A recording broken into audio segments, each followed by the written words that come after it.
All right, so today we're gonna dive into something a little different. Yeah. Big money. Big money. Yeah. How massive institutions manage their, well, huge funds, right? Asset owners. Asset owners, yes. So our listener sent us a case study Yeah, good one. from Oxford's Said Business School, Yeah, and it basically sets the stage for this like huge debate right.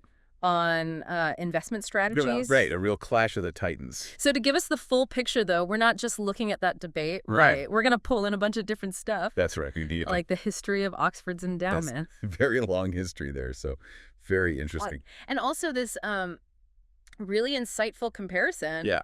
between the dominant investment models Okay. that are out there, Yep. right? Especially the Yale model, Of course. made famous by David Swenson, Right. versus, we're going to look at the up-and-coming, Uh-huh. the Canadian model. Right, the challenger. So our goal is to really break down all these different approaches, Yeah. understand the thinking behind them, Right. and also highlight the major debates and challenges. Yeah, the big arguments, but also what these people are dealing with every day. Yeah, the everyday Yeah. challenges that these huge investment players face. Mm-hmm.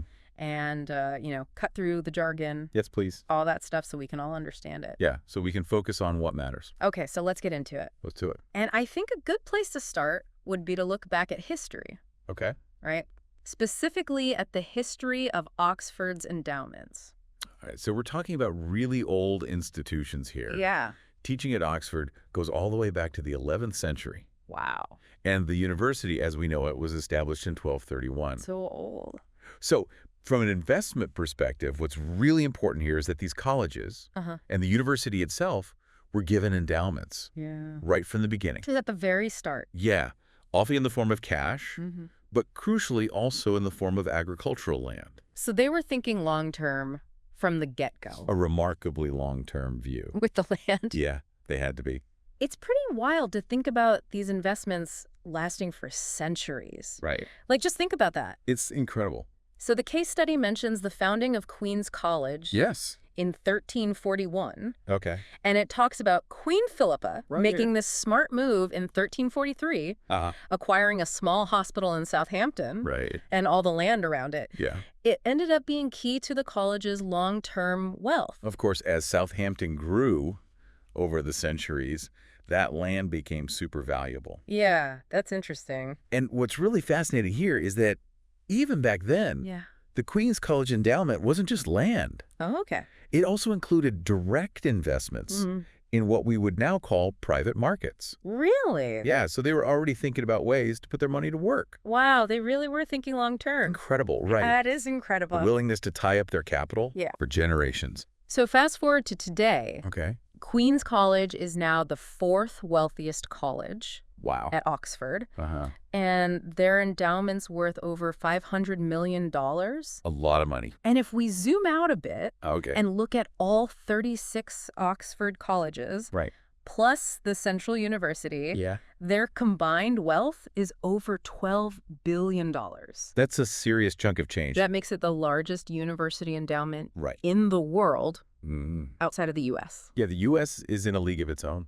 It's kind of crazy. It is. So it's important to understand the structure here. Okay. Unlike some U.S. universities Yeah. with like a centralized Yeah, a single big pot. investment management, Uh-huh. the individual Oxford colleges, Right.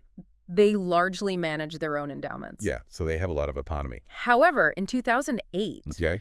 Oxford University Endowment Management Limited, Or OUEM. OUEM, yeah, Right. was created. Okay. The idea was to bring a more professional approach Yeah. to investment management. So taking some inspiration from the U.S. Yeah. with the Yale model. But what's interesting is that Queen's College, Right. they decided not to be part of it. Did not join OUEM. Yeah, they're not an investor. Very interesting. So this is where the debate gets really interesting. Okay.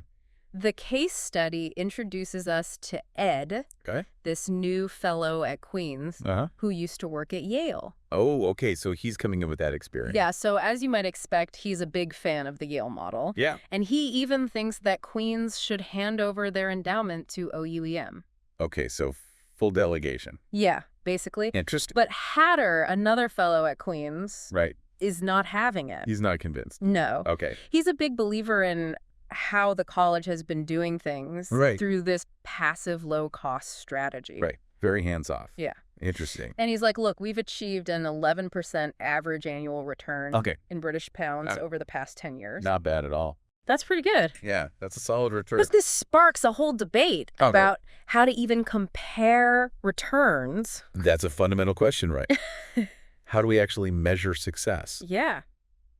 Especially when we're talking about different time periods and different currencies. Right. Because Yale obviously operates in U.S. dollars. Yeah. And Queens is in British pounds. So they go back and forth about arithmetic versus geometric averages. Yeah, that's always a fun one. Which are basically just different ways of calculating the average return. Yeah, and depending on which one you use, you can end up with quite different results. Exactly. Especially over long periods of time. Yeah, so for you, the listener, when you're comparing investment performance, you got to dig into how those returns are calculated. Yeah, always read the fine print. Because different methods can tell different stories. Exactly. And then on top of that, you've got the currency fluctuations. Of course, because they're both investing globally. Yeah. So the exchange rates can really make a difference. So even when Hatter adjusts the returns to U.S. dollars and uses that more conservative geometric average, Queens still looks pretty good compared to Yale. Interesting. Over 10 and 15-year periods. And what's the difference, like, roughly? It's not huge, like maybe around 1% per year. Okay.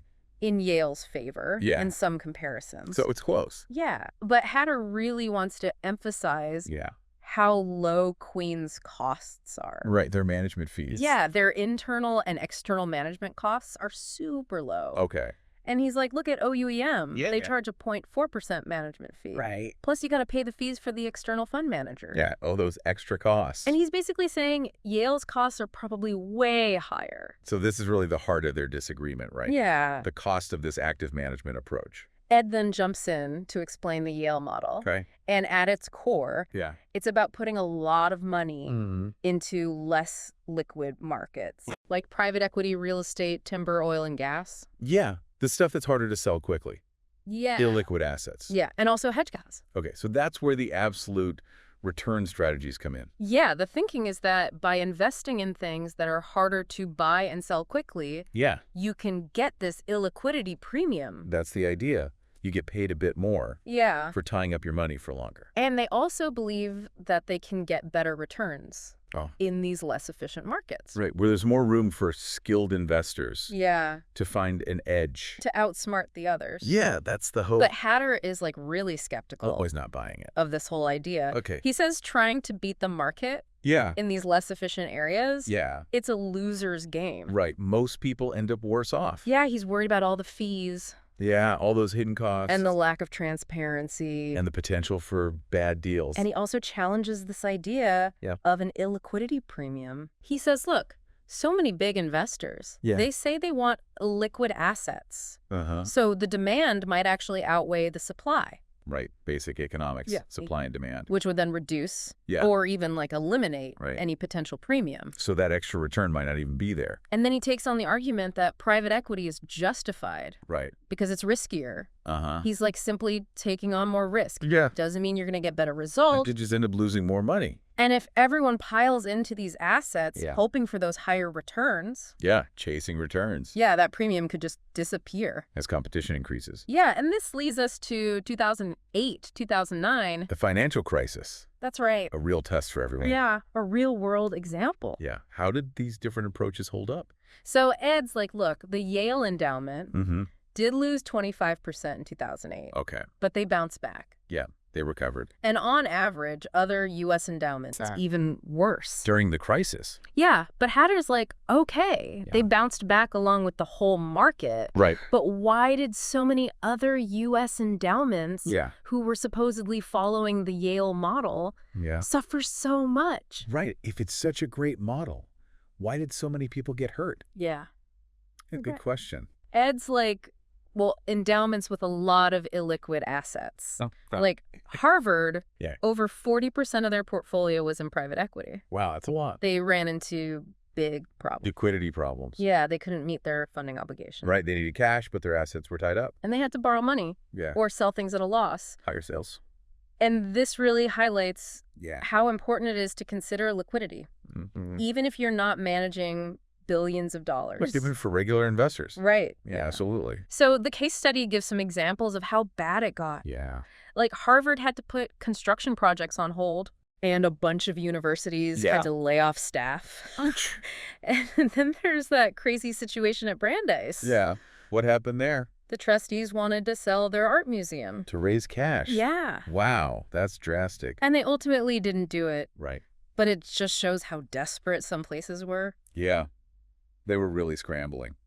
Yeah. So in contrast to all that, Queens College was pretty chill. They weathered the storm pretty well. Yeah, they had a 0% return in 2008. Okay. And a -3.3% in 2009. So not great. But no layoffs. Yeah. They did end up issuing bonds. Okay. But not until 2015. Way after the crisis. Yeah. So it seems like their approach helped them avoid some of the worst of it. Yeah, and this brings up the issue of marking to market.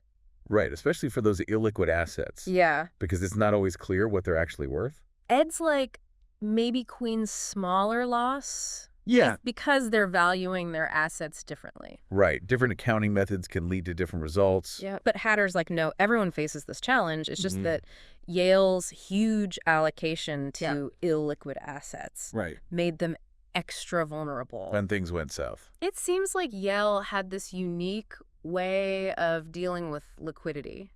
What did they do? They didn't sell their illiquid assets at fire sale prices. Yeah, that would have been painful. Instead, they had these big lines of credit with banks. Really? Yeah, they could basically borrow money when they needed it. Interesting. So they didn't have to sell at the worst possible time. Yeah, and they might have even used those lines of credit to buy up distressed private equity positions. From other institutions? Yeah. Wow. So they were doubling down. Yeah, basically. Bold move. Yeah, the case study describes it as... What do they say? Like, somewhere between the most ironic thing ever, pure genius. Okay. And one hell of a double down. Wow. So they're not sure whether to applaud them or be terrified. Yeah, and they even joke that Yale should send chocolates to Ben Bernanke. Because of quantitative easing. Yeah. Which helped the market recover. Yeah. So Yale benefited from that. Okay, so let's move on to hedge funds. Okay, another big part of the Yale model. Yeah, they call them absolute return strategies. Right. And they put 25% of their endowment into them. A quarter of their portfolio. Yeah, but Hatter hates that term. Absolute return. Yeah. He thinks it's just marketing hype. Yeah, he doesn't believe that hedge funds can really deliver alpha. Right. Returns that aren't correlated with the market. He sees them as mainly fee generators. For the managers. Yeah. That's a common criticism. Ed's like, well, Yale focuses on specific types of hedge fund strategies. Okay. Event-driven strategies like merger arbitrage. Okay, so they're trying to profit from mergers and acquisitions. Yeah, and value-driven long-short equity positions. So betting on some stocks going up and others going down. Yeah, basically. Trying to find those mispriced stocks. But Hatter's not convinced. Still skeptical? Yeah, he's like, those fees are high. And some of those strategies like merger arbitrage, they might still be correlated with the market. So not really absolute return. Yeah, and he jokes about how hard it is to pick winning hedge fund managers year after year. It's like trying to find a needle in a haystack. One interesting thing is that Yale uses separate managed accounts. Oh, okay. What are those? It's a structure that helps protect them. Okay. If other investors in the hedge fund decide to pull out their money. So they're not as exposed to redemptions. Yeah. Interesting. So then they start talking about strategic asset allocation. SAA. Yeah. The big picture stuff. Yeah, like how to divide your portfolio right among different asset classes. Deciding how much to put in stocks, bonds, real estate, and so on. And they talk about this technique called mean variance optimization. MVO, the quant stuff. Basically, MVO is a math tool that tries to help you build the most efficient portfolio for a given level of risk and return. Based on historical data. So looking at the past to try and predict the future. Yale believes in using MVO to create a well-diversified portfolio. Right, spreading your bets. Yeah, to reduce risk. Okay. Instead of trying to time the market. Right, they're not trying to predict when to buy and sell. But Hatter is not a fan of MVO? He's not. No, he calls it an error maximization approach. Wow. He really doesn't like it. He thinks it's more about creating cute pictures. Of efficient frontiers? Yeah, than actually being useful. Ouch. And he even mentions this study. Yeah. That suggests that just dividing your money equally. Like the 1/n approach? Yeah. Just split it up evenly? Yeah, might actually be better. Really? than this fancy MVO stuff. Than a constantly adjusted MVO portfolio. That's fascinating. And he tells this story. Okay, I love a good story. About someone proposing to invest in gold. Okay.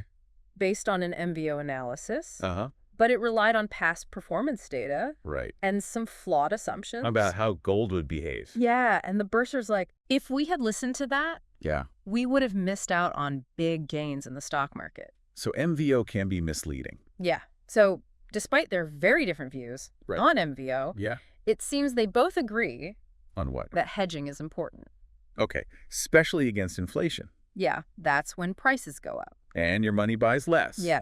Makes sense to hedge against that.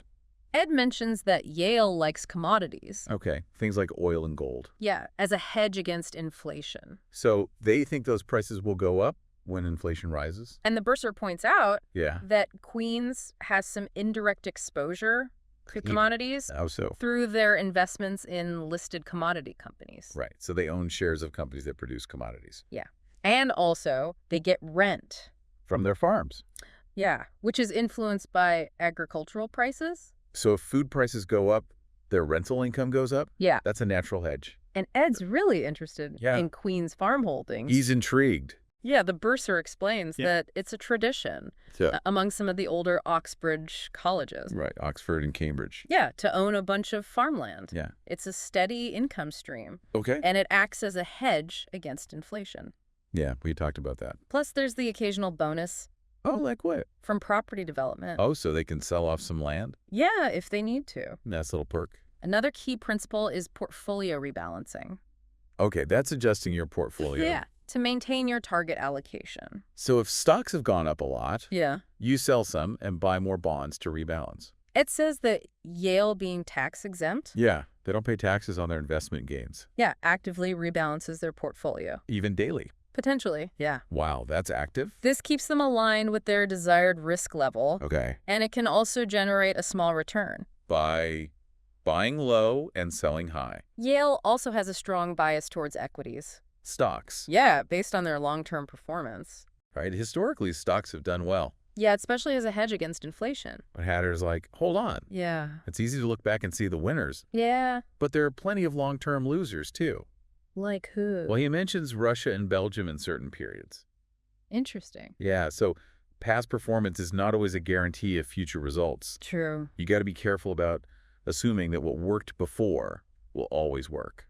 Okay, so now let's talk about private equity. All right, back to the controversial stuff. It's like Yale's gotten a 92.7% annualized return. 92.7%? Yeah, on their private equity investments. Wow, that's incredible. Over the past 20 years. That's a huge number. But Hatter's like, no way. He's not buying it. He's like, that figure is totally misleading. Okay, why? He thinks they're using IRR. Internal rate of return. Yeah, which can be inflated. Right. It's not always a reliable measure of actual cash returns. And he mentions this academic paper. From Oxford, no less. Yeah, that pointed out this issue with IRR.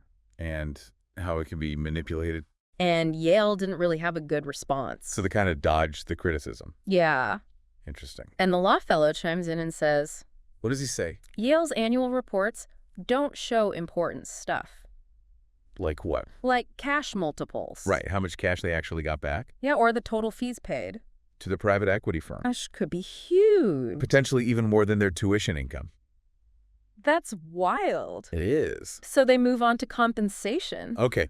How much are these people getting paid? Yeah, the case study points out that CIOs, Chief Investment Officers, at U.S. endowments get paid a lot. Big salaries. Yeah. Okay. And while Swenson at Yale was relatively underpaid. Compared to others. Yeah. Like who? Like Harvard's former CIO got a big raise even though their performance was bad. Wow. So they're getting rewarded even when they don't do well? And Hatter's like, look at our bursar. Yeah. They make way less. And they're managing a lot of money, too. Yeah, so it raises questions about, is all this compensation necessary? Especially for nonprofits like universities. Yeah. It's a good question. And then there's the potential conflicts of interest. CIOs or trustees. At these universities. Sometimes they go and start their own investment firms that then manage money. For the endowments. Yeah. So they're on both sides of the deal. Yeah, and there are examples of this. At which universities? Dartmouth, Harvard, Yale, Stanford. So some of the biggest names. Yeah. Wow. And some universities have rules against this now. Trying to prevent these conflicts. Yeah.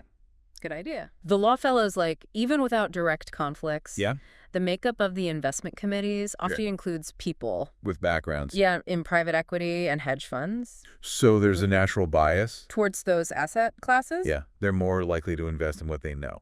And the bursar shares Queen's experience. With investment consultants? Yeah, who recommended complex and high-fee alternatives. That didn't work out. Yeah, many of which are still hard to sell. Stuck with those bad investments. Yeah. Ouch. And Hatter's, like, maybe part of the reason private markets are so popular is because they're fun. What does he mean? Like, the travel, the meetings, the prestige. Okay. Compared to just investing in index trackers. Yeah, that sounds pretty boring. Yeah. In comparison. But the bursar's like David Swensen himself.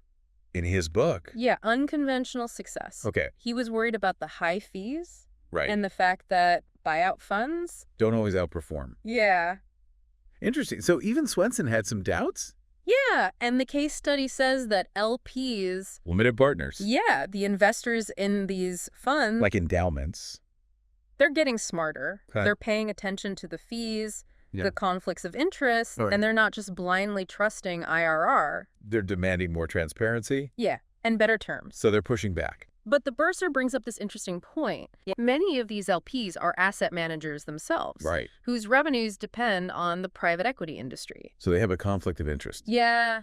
Interesting. They might not want to criticize it too much. Even if they have concerns. Yeah, so now we're going to shift gears to the Canadian model. All right, the challenger. The Economist has called it the Maple Revolution. Yeah, if you name. And it's been adopted by big Canadian pension funds. Like CPPIB? Yeah, and sovereign wealth funds. Like GIC in Singapore? Yeah, and the New Zealand Superannuation Fund. Wow, so it's gaining traction. Even Norway's giant pension fund. EPFG? And Japan's GPIF. They're all looking at it. Yeah, they're studying it. Interesting. So Jen... this new fellow from Toronto. All right, she's representing Canada. She explains that the Canadian model has some key differences. From the Yale model? Yeah, compensation can still be high. Okay. Like CPPIB's CEO makes like 4 million Canadian dollars. Wow. But they often have clawback mechanisms. So if performance is bad, they have to give some money back. Yeah. That's a good incentive. And one of the core principles of the Canadian model is a focus on factors. Factors. Yeah, these are like broad drivers of investment returns. Okay, give me some examples. Like value or momentum. Okay, so instead of just looking at asset classes, they're looking at these underlying factors. Yeah, because asset class labels can be misleading. How so? Well, you might think you're diversified. Yeah. If you're invested in stocks, bonds, and real estate. Uh-huh. But if those asset classes are all driven by the same factors, you're not really diversified. You're just concentrated in those factors. Yeah, so the Canadian model's like, let's focus on the factors. Right. Understand the underlying drivers of return. Yeah, and a key part of this is the reference portfolio. Okay, what is that? It's like a benchmark. Okay. A simple low-cost portfolio.